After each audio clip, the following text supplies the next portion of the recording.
इस वीडियो में न्यूमेरस पस सेल्स के हवाले से बात करेंगे जो अक्सर औकात आप यूरिनारी या यूरिन डीआर टेस्ट करवाते हैं। तो टेस्ट करवाने के बाद आप लोगों को अक्सर जो है इसमें न्यूमेरस पस सेल्स जो है वो देखने को नज़र आते हैं। तो इसके हवाले से हम बात करेंगे।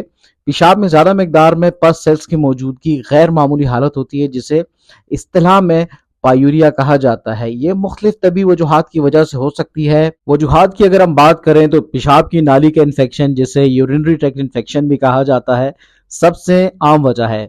बैक्टीरिया मिसाने पेशाब की नाली या गुर्दे में इन्फेक्शन करता है। इसी तरह गुर्दों का इन्फेक्शन, जब इन्फेक्शन गुर्दों तक पहुंच जाता है तो पेस्ट सेल्स की तादाद बढ़ जाती है। इसी तरह मसाने की सोजिश, मसाने की झिल्ली में सोजिश होने से पस सेल्स जो हैं वो बढ़ के आ सकते हैं। इसके अलावा पेशाब की नाली में पथरी मौजूद होने की सूरत में इन्फेक्शन या जलन हो सकती है जिससे पस सेल्स आ सकते हैं। इसी तरह टीबी या दीगर दायमी इन्फेक्शंस, पेशाब की नाली में टीबी जैसे इन्फेक्शंस पस सेल्स बढ़ा सकते हैं। इसके अलावा जिनसी तौर पर मुंतकिल होने वाली बीमारियां जैसा कि गोनोरिया या क्लेमाइडिया भी पस सेल्स का बाहस बन सकते हैं। इसी तरह गैर जरासीमी सोजिश, नॉन इन्फेक्शियस इन्फ्लामेशन, बाज़ औक़ात इन्फेक्शन के बगैर भी सोजिश हो सकती है। इसी तरह सफाई का ख्याल ना रखना, खास तौर पर खवातीन में सफाई का मुनासिब ख्याल ना रखने से इन्फेक्शन के इम्कानात बढ़ जाते हैं। न्यूमेरस पस सेल्स की अलामात के हवाले से अगर हम बात करें तो पेशाब करते वक्त जलन या दर्द होना, बार बार पेशाब का आना, पेशाब का बदबूदार या धुंधला होना, बुखार या कमर दर्द गुर्दों के इन्फेक्शन की सूरत में। मुख्तसर अगर इसके इलाज के बारे में बात करें तो डॉक्टर के मशवरे से यूरिन कल्चर टेस्ट करवाएं ताकि इन्फेक्शन की किस्म मालूम हो सके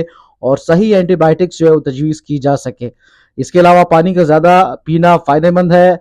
अगर वजह पथरी या टीबी हो तो मखसूस इलाज की ज़रूरत पड़ सकती है। आज की इस वीडियो में बस इतना ही। मिलते हैं इंशाअल्लाह आपसे नेक्स्ट वीडियो में। तब तक अपना बहुत सारा ख्याल रखिएगा। Thank you so much for watching. अस्सलाम वालेकुम।